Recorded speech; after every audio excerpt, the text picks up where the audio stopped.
Hi friends, പുതിയൊരു വീഡിയോയിലേക്ക് എല്ലാവർക്കും സ്വാഗതം. അങ്ങനെ ഡോക്ടർ പറയാണ്, ഞാൻ ബാലേന്ദ്രൻ്റെ മകളാണെന്ന് വിചാരിച്ചിട്ടാണ് ഇതുവരെ സംസാരിച്ചത്. അപ്പോൾ എനിക്കറിയില്ലായിരുന്നു കേട്ടോ ഈ കുട്ടി നിങ്ങളുടെ വീട്ടിലെ സെർവൻ്റ് ആണെന്ന്. എന്തായാലും എനിക്ക് ഭയങ്കരമായിട്ട് ഇഷ്ടപ്പെട്ടു. സ്വന്തം മോളെ നോക്കുന്നത് പോലെയല്ലേ സാറ് ഈ കുട്ടിയുടെ കാര്യങ്ങളൊക്കെ നോക്കിയത്. സാറ് മാത്രമല്ല, സാറിൻ്റെ റിലേറ്റീവ്സും എല്ലാവരും. അന്നേരം ബാലേന്ദ്രൻ പറയുന്നുണ്ട്, അലീനെ ഞങ്ങളോട് അങ്ങനെ തന്നെയാണ്, ഒരു ഗീവ് ആൻഡ് ടേക്ക് എന്നൊക്കെ പറയില്ലേ, അതുപോലെയാണെന്ന് പറയട്ടോ. അപ്പോൾ ഡോക്ടർ പറയുന്നുണ്ട്, എന്തായാലും എനിക്ക് നല്ല ഇഷ്ടപ്പെട്ടു, കീപ്പ് ഇറ്റ് അപ്പ് എന്ന് പറഞ്ഞിട്ട് ഡോക്ടർ അവിടെ നിന്ന് പോവുകയാണ്. പിന്നീട് ശർമ്മയും റെസ്റ്റ് എടുക്കാനൊക്കെ പറഞ്ഞിട്ട് ശർമ്മയും പോവുകയാണ്. അപ്പോൾ ബാലേന്ദ്രൻ പറയും, ഞാൻ ബില്ലടച്ചിട്ട് വരാം അലീന. അലീന ഇവിടെ റെഡി ആയിട്ടിരിക്കാൻ പറയുമ്പോൾ, സാറേ ഒരു മിനിറ്റ്, സാറൊന്ന് നിൽക്ക്, എൻ്റെ കയ്യിലും കുറച്ച് പണം ഉണ്ട് എന്ന് പറഞ്ഞിട്ട് ഒരു കെട്ട് നോട്ട് എടുത്ത് കൊടുക്കുകയാണ്. അപ്പോൾ അത് കാണുമ്പോൾ ബാലേന്ദ്രൻ, ഇത്രയധികം പൈസയോ, ഇത് നിനക്ക് എവിടെ നിന്ന് കിട്ടി? രേവതിക്കുട്ടി തന്നതാ. ഇത്ര അധികമോ? ആ മാമച്ചനങ്ങളും ഗ്രേസമ്മാൻ്റെയും വന്നിട്ടുണ്ടായിരുന്നല്ലോ, അവർ തന്നാണെന്ന് പറയുമ്പോൾ ബാലേന്ദ്രൻ അത്ഭുതം തോന്നാണ് കേട്ടോ. അപ്പോൾ ബാലേന്ദ്രൻ പറയും, ഇത് അവർക്ക് നിന്നോടുള്ള സ്നേഹമാണ്, പക്ഷേ ബില്ലടയ്ക്കേണ്ടത് എൻ്റെ കടമയാണ്, ഇത് നീ സൂക്ഷിച്ചു വെച്ചോ, വേറെ എന്തെങ്കിലും കാര്യം വരും എന്ന് പറയും. പിന്നീട് കാണിക്കുന്നത് രോഹിത്തും ഹരിയും കൂടെ സംസാരിക്കുകയാണ്. രോഹിത്ത് ഓടി വന്നിട്ട് ഹരിയുടെ കവളും മുഖമൊക്കെ അങ്ങോട്ടും ഇങ്ങോട്ടും തിരിച്ചു നോക്കുകയാണ്. എന്താണത്? ഞാൻ അപ്പോൾ പറയുന്നുണ്ട്, ഞാൻ പറഞ്ഞതല്ലേ നിന്നോട് എന്നെ മനുവേട്ടൻ എടുത്തിട്ട് അടിച്ചു എന്ന്. അന്നേരം നീ വിശ്വസിച്ചില്ലല്ലോ എന്ന് പറയും. എന്നാലും ഇങ്ങനെ അടിക്കുമോ എന്ന് ചോദിക്കാൻ കേട്ടോ. അപ്പോൾ അടിച്ചു ഒരു പരിവാക്കി എന്ന് പറയാൻ കേട്ടോ.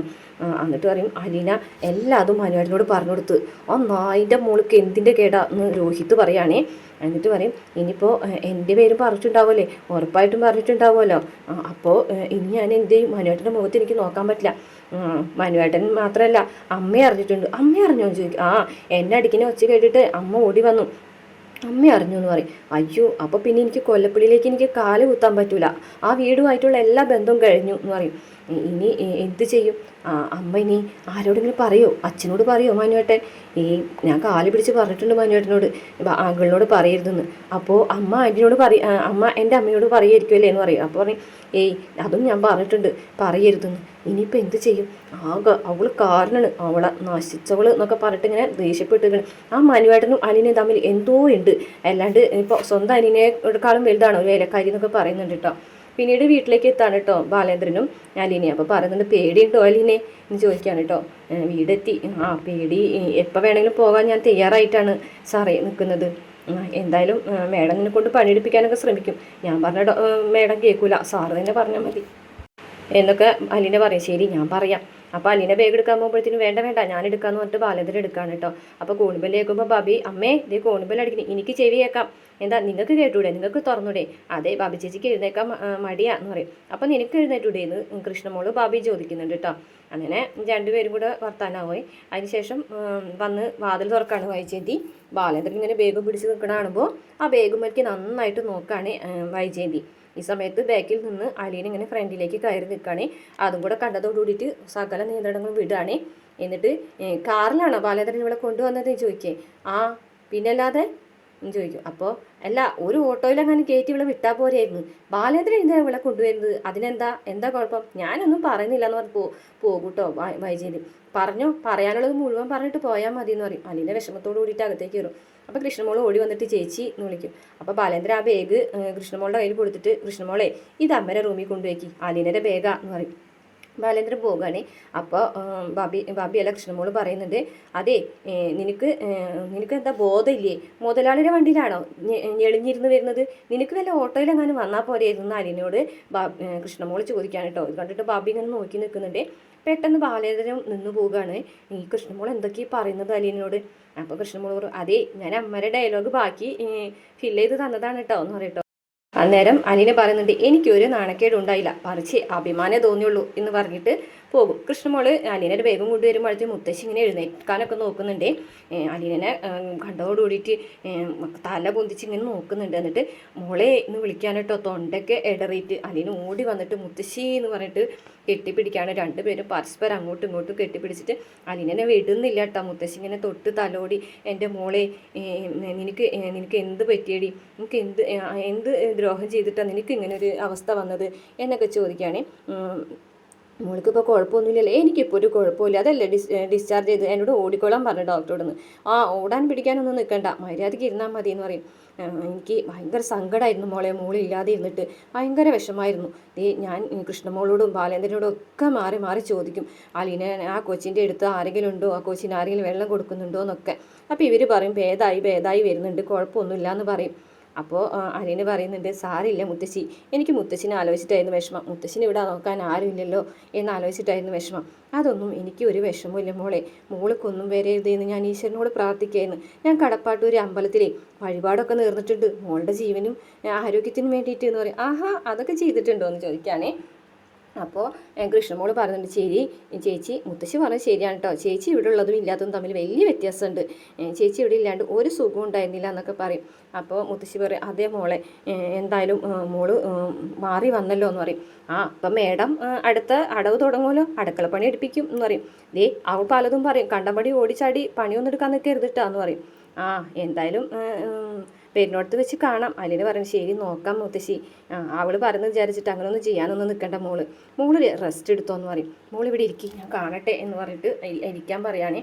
എന്നിട്ട് മുത്തശ്ശി പറയുന്നുണ്ട്, വിശേഷങ്ങളൊക്കെ പറയുമെന്ന് പറയിട്ടാ. മുത്തശ്ശി ഞാൻ പറയാം, മുത്തശ്ശിനോടല്ലേ എനിക്കെല്ലാം പറയാൻ പറ്റുമെന്ന് പറയും. അപ്പോൾ മോൾക്ക് മരുന്നൊക്കെ ഇല്ലേ എന്ന് ചോദിക്കും. മരുന്നൊക്കെ ഉണ്ട്, ഞാനതൊക്കെ എടുത്തേക്കട്ടെ എന്ന് പറയും. ഈ സമയത്ത് അലീന കൃഷ്ണമോളെ പഠിപ്പിച്ചുകൊണ്ടിരിക്കുകയാണ്. അപ്പോൾ വൈജയന്തി അലീനനെ വിളിച്ചുകൊണ്ട് നടക്കുകയാണ്. അലീനേ എന്ന് വിളിക്കുകയാണേ. അപ്പോൾ അലീന, മേഡം ഞാൻ ഇവിടെ ഉണ്ട്, നീ എവിടെ പോയി കിടക്കാടി? ഞാൻ കൃഷ്ണമോളുടെ അടുത്ത്. എന്താ നീ അടുക്കളയിൽ കയറാത്തത്? അപ്പോൾ ഡോക്ടറിനോട് റെസ്റ്റ് എടുക്കാൻ പറഞ്ഞിട്ടുണ്ട് 2 ആഴ്ച. അപ്പോൾ ഡോക്ടർ വന്ന് പണിയെടുത്തോളോ ഇവിടുത്തെ എന്ന് ചോദിക്കും. അപ്പോഴേക്കും ബാലേന്ദ്രൻ വരികയാണ്. എന്ത് വീട്ടിത്തരാണ് വൈജേ നീ പറയുന്നത്? അവൾക്ക് 2 ആഴ്ച റെസ്റ്റ് വേണം എന്ന് പറയും. അപ്പോൾ ഞാനാണ് ഇവിടുത്തെ പണികൾ മുഴുവൻ എടുക്കേണ്ടത്, ഇവൾക്ക് വെച്ചൊരുക്കി കൊടുക്കണോ ഞാൻ ചോദിക്കും. അതെ, നിൻ്റെ മക്കൾക്ക് എന്തെങ്കിലും വന്നു കഴിഞ്ഞിട്ടുണ്ടെങ്കിൽ നീ ഇല്ലേ നോക്കുക, എൻ്റെ മക്കൾക്ക് എന്ത് വന്നാലും ഞാൻ ചെയ്തു കൊടുക്കും, അതുപോലെയാണ് ഇവള് എന്ന് പറയുമ്പോൾ അലീന പറയാണ്, എന്നെ മോളായിട്ട് കണ്ടോ, 2 ആഴ്ചത്തേക്ക് മതി എന്ന് പറയും.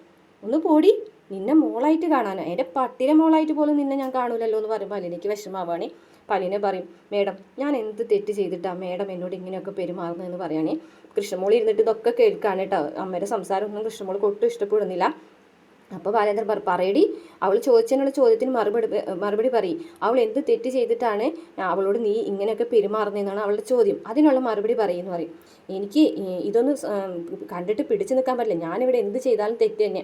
ഒരു കാര്യം യജമാനത്തി ഇവിടെ സുഖിച്ചിരുന്നോ, ഭക്ഷണമൊക്കെ ഞാൻ വെച്ച് തരാം, ഒന്നും ചെയ്യണ്ട എന്ന് പറഞ്ഞിട്ട് ദേഷ്യത്തോടു കൂടിയിട്ട് വൈജയന്തി അങ്ങ് പോകാണ് കേട്ടോ. പറഞ്ഞുകൊണ്ട് പോകാണ്, ഞാനിവിടെ എന്ത് പറഞ്ഞാലും തെറ്റാണ്, ഞാൻ ചെയ്യുന്നത് മാത്രം തെറ്റാണ്, വേലക്കാരൻ്റെ അടുത്ത് തല വെച്ചുകൊണ്ട് കിടക്കാണ് എല്ലാവരും കൂടിയിട്ട്, ഇതൊന്നും കണ്ടിട്ട് എനിക്ക് സഹിക്കുന്നില്ല എന്നൊക്കെ പറഞ്ഞിട്ട് വാതിലടച്ചിട്ട് ദേഷ്യത്തോടെ നിൽക്കുകയാണേ. അപ്പോൾ ബാലേന്ദ്രൻ അലീനയോട് പറയാണ്, അതെ അവളങ്ങനെ പലതും പറയൂട്ടോ, നീ അതൊന്നും കേട്ടും കണ്ടിട്ട് ഓടിച്ചാടി പണിയെടുക്കാൻ നിൽക്കണ്ട, നീ വിഷമിക്കാൻ വേണ്ടെന്ന് പറയുകയാണേ. അതിനുശേഷം അലീന പുറത്തേക്ക് വരുമ്പോൾ ഇന്നലത്തെ മിഞ്ഞാന്നത്തെ ഒക്കെ പത്രങ്ങൾ അവിടെ എടുക്കുകയാണ്, മുറ്റൊന്നും അടിച്ച് വാരിയിട്ടില്ല, ആകെ വൃത്തിയേടാക്കി എടുക്കുകയാണ്. അപ്പോൾ അലീന ഇങ്ങനെ വരുമ്പോഴത്തേക്കും റിങ്കു ഓടി വരികയാണേ.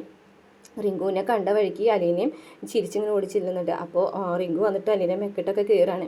അപ്പോൾ റിങ്കു, നിനക്ക് എങ്ങനെ മനസ്സിലായി, എൻ്റെ മണം കിട്ടിയോ നിനക്ക്, ഞാൻ വന്നെന്നറിയാനായിട്ട് എന്നൊക്കെ പറയും.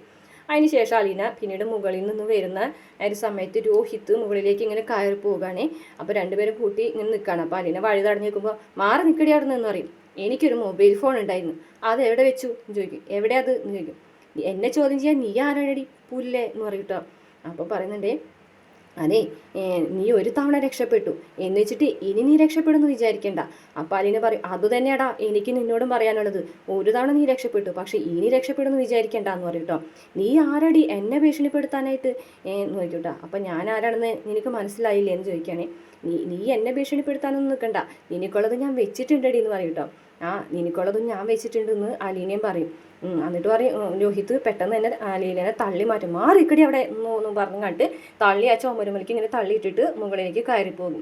പിന്നീട് മുത്തശ്ശിയുടെ അടുത്ത് വന്നിട്ട് അലീന ചോദിക്കുകയാണ്, മുത്തശ്ശി എനിക്ക് ആ ഫോണൊന്ന് തരുമോ എന്ന് പറയട്ടോ. അതിനെന്താ മോളെ, എന്നാ ഇത് നീ വെച്ചോട്ടോ, ഇനി എൻ്റെ കയ്യിൽ തരണ്ട, എനിക്കിതൊന്നും നോക്കാനും പിടിക്കാനോ ഒന്നും അറിയില്ല എന്ന് പറയും. എനിക്ക് രേവതിക്കുട്ടീനെ ഒന്ന് വിളിക്കാനാണെന്ന് പറയും. എൻ്റെ രേവതിക്കുട്ടീനെ അലീന കോൾ ചെയ്യുകയാണേ. അപ്പോൾ റിങ്ങിനെ കേൾക്കുമ്പോൾ തന്നെ ഗ്രേസമ്മ ചോദിക്കുന്നുണ്ട്, ആരാണ് ചോദിക്കട്ടോ. ആരാണ് മോളെ ചോദിക്കുമ്പോൾ അലീന ചേച്ചിയാന്ന് പറയട്ടോ. അലീന ചേച്ചി, എന്താണ് അവിടുത്തെ കാര്യങ്ങളൊക്കെ എന്ന് ചോദിക്കട്ടോ. ഇവിടെ ഞാൻ എത്തി, കുഴപ്പമൊന്നുമില്ല എന്ന് പറയാണ് കേട്ടോ. അപ്പോൾ മേഡം പണിയെടുക്കാനൊക്കെ പറയുന്നുണ്ടോ? പണിയെടുക്കാനൊക്കെ പറയുന്നുണ്ട്, പക്ഷെ ബാലൻ സാറ് സമ്മതിക്കുന്നില്ല. ആ ഹരി എങ്ങാനും അങ്ങോട്ട് വന്നിരുന്നോ എന്ന് പറയും. ഏയ് ഹരി ഇങ്ങോട്ട് വന്നിട്ടില്ല, തൽക്കാലം ഇങ്ങോട്ട് വരാനുള്ള ചാൻസ് ഇല്ല, പിന്നെ മനുവേട്ടൻ്റെ കയ്യിൽ നല്ലത് കിട്ടിയിട്ടുണ്ടല്ലോ എന്ന് പറയും. അപ്പോൾ ആ രോഹിത്തിനും കിട്ടേണ്ടതായിരുന്നു, ആ ദ്രോഹി എവിടെ എന്ന് ചോദിക്കട്ടോ. അവനെവിടെ ഉണ്ട്, ഞാൻ അവനെ കണ്ടപ്പോഴേ അവനോട് ഞാൻ ചോദിച്ചു എൻ്റെ മൊബൈൽ ഫോൺ എവിടെയും ചോദിച്ചപ്പോൾ അവൻ പറയുകയാണേ നീ ആരടി പുല്ല് എന്നെ ചോദ്യം ചെയ്യാനെന്ന് പറയട്ടോ. അങ്ങനെ പറഞ്ഞു അവൻ. അങ്ങനെയാണ് അവൻ പറഞ്ഞത് മോളെ എന്ന് പറയും. അവനൊരു മാറ്റവും ഇല്ലല്ലേ എന്ന് ചോദിക്കുകയാണ്. ഏയ് അവനൊരു മാറ്റവും ഇല്ല, എന്നെ വെല്ലുവിളിക്കുകയാണ് ചെയ്യുന്നത് എന്ന് പറയും.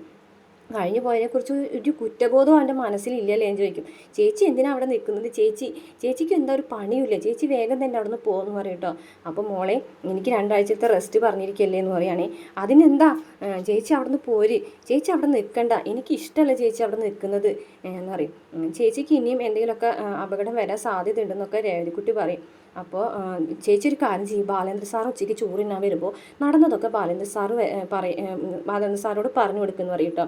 ചേച്ചി രോഹിത്തിൻ്റെ റൂമിലേക്ക് ലൈം ജ്യൂസ് കൊണ്ടുപോയപ്പോൾ ആ ലൈം ജ്യൂസിൽ മയക്കുമരുന്ന് കലക്കി ചേച്ചിക്ക് കുടിക്കാൻ തന്നതാണ് രോഹിത്തും ഹരിയും കൂടിയിട്ട്. എന്നിട്ട് സ്വന്തം ജീവൻ രക്ഷിക്കാൻ വേണ്ടിയിട്ട് വയറ്റിൽ സ്വയം കത്രിക കുത്തിക്കയറ്റിയതാണെന്നൊക്കെ ചേച്ചി ബാലേന്ദ്ര സാറിനോട് പറയും എന്ന് പറയും. അപ്പോൾ നമ്മളെ അലീനെ പറയാണ്, ബാലേന്ദ്ര സാറ് ഭയങ്കര ദേഷ്യക്കാരനാണ് മോളെ, പെട്ടെന്ന് തന്നെ എന്തെങ്കിലും എടുത്ത് ചാടി അവൻ തലിച്ചതച്ചാൽ അവൻ്റെ ജീവിതം പോകൂലേ, എൻ്റെ അനിയനായതുകൊണ്ട് മാത്രമാണ് മോളെ ഞാൻ ക്ഷമിക്കുന്നത് എന്നൊക്കെ അലീന ഫോണിൽ കൂടെ രേവതിക്കുട്ടിയോട് പറയുകയാണേ. അപ്പോൾ ചേച്ചി എന്തായാലും പറയാതിരിക്കണ്ട, കാരണം ആ മേഡുണ്ടല്ലോ അവരും കൂടെ അറിയട്ടെ മോൻ്റെ ഗുണങ്ങളൊക്കെ തലയിൽ വെച്ച് നടക്കല്ലേ എന്ന് പറയുകയാണേ. അപ്പോൾ അലീന ഒന്നും മിണ്ടുന്നില്ല കേട്ടാ. എനിക്ക് ദേഷ്യം വരുന്നുണ്ട്, എന്തെങ്കിലും ഒരു കുറ്റബോധം ഉണ്ടെങ്കിൽ പിന്നെ പോട്ടേന്ന് വിചാരിക്കാം, ഇത് അതുപോലും ഇല്ലല്ലോ അവന്, ദ്രോഹി എന്ന് പറയാൻ കേട്ടോ. അപ്പോൾ അലീന പറയും എനിക്ക് സങ്കടം വരുന്നുണ്ട് മോളെ, മോളൊരു കാര്യം ചെയ്യും, മോൾ ഫോൺ കട്ട് ചെയ്തോ, എനിക്ക് സംസാരിക്കാൻ പറ്റുന്നില്ല. ശരി ചേച്ചി, പിന്നെ വിളിക്കണം കേട്ടോ ചേച്ചി എന്ന് പറയട്ടോ. വിളിക്കാം മോളെ, പിന്നെ ഞാൻ വിളിക്കാമെന്ന് പറയാം, ഇപ്പം എനിക്ക് സങ്കടം വന്നിട്ട് സംസാരിക്കാൻ പറ്റുന്നില്ല എന്ന് പറയും. ശരി ചേച്ചി എന്ന് പറഞ്ഞിട്ട് ഫോൺ കട്ട് ചെയ്യുകയാണേ. അങ്ങനെ അലീന ഫോൺ കട്ട് ചെയ്യും. ഇന്നത്തെ എപ്പിസോഡിൽ ഇത്രയാണ് കാണിച്ചിട്ടുള്ളത്. പ്രമോല് കാണിക്കുന്നത് രോഹിതിൻ്റെ ഫോണിൽ വിളിച്ചിട്ട് മൊബൈൽ ഫോൺ ചോദിക്കുകയാണ്. എൻ്റെ മൊബൈൽ ഫോൺ തടാന്ന് പറയുമ്പോൾ നീ ആരടി എന്നെ ചോദ്യം ചെയ്യുന്ന പറയുമ്പോൾ നീ മര്യാദയ്ക്ക് അത് പറഞ്ഞില്ലെങ്കിൽ ഞാൻ നിൻ്റെ അച്ഛനും കൂട്ടി റൂമിലേക്ക് വരും, ആടി വന്ന് കാണിക്കുക, ആലിനെ വരും എന്ന് പറഞ്ഞാൽ ഉറപ്പായിട്ടും വന്നിരിക്കും എന്ന് പറയണേ. പിന്നീട് വൈജയന്തി മനുവിനോട് പറയാണ്, ഞാൻ അവളിവിടെ അത് പറഞ്ഞയച്ചാൽ എന്ത് ചെയ്യുമെന്ന് ചോദിക്കുമ്പോൾ അവളെ പറഞ്ഞയച്ചിട്ടുണ്ടെങ്കിൽ ആ നിമിഷം ഞാൻ കാറും കൊണ്ട് ഇവിടെ എത്തും, അവളെയും കൊണ്ട് പോവുകയും ചെയ്യുമെന്ന് പറയാം കേട്ടോ. അത് കേട്ടിട്ട് വൈജയന്തി ആകെ ഞെട്ടിത്ത് പോവുകയാണേ. പിന്നീട് രോഹിത്തും മനുവും കൂടെ കാണാണേ. അപ്പം നിന്നെ ഞാനൊന്ന് കാണണമെന്ന് വിചാരിച്ചാണെന്ന് പറയുമ്പോൾ കണ്ടോ എന്നൊക്കെ ചോദിക്കുകയാണേ. കണ്ടോ ഇപ്പം കണ്ടില്ലേ എന്നൊക്കെ രോഹിത്ത് ദേഷ്യത്തോടുകൂടി ചോദിക്കുമ്പോൾ മനു പറയും ഇങ്ങനെയൊന്നല്ല, നല്ല വിശദമായിട്ട് കാണണം എന്നൊക്കെ പറയുന്നുണ്ട്. പക്ഷേ ഈ കാര്യങ്ങളൊക്കെ മറഞ്ഞിരുന്നിട്ട് നമ്മുടെ ബാലേന്ദ്രൻ ശ്രദ്ധിക്കുന്നുണ്ട് കേട്ടോ, മനുവും രോഹിത്തും തമ്മിലുള്ള കാര്യങ്ങളൊക്കെ. അപ്പം തന്നെ ബാലേന്ദ്രന് എന്തൊക്കെയോ മനസ്സിലാവുന്നുണ്ട്. ഇത്രയാണ് പ്രമോന് കാണിച്ചിട്ടുള്ളത്. വീഡിയോ ഇഷ്ടപ്പെട്ട മറക്കാതെ ചാനൽ സബ്സ്ക്രൈബ് ചെയ്ത് സപ്പോർട്ട് ചെയ്യണേ.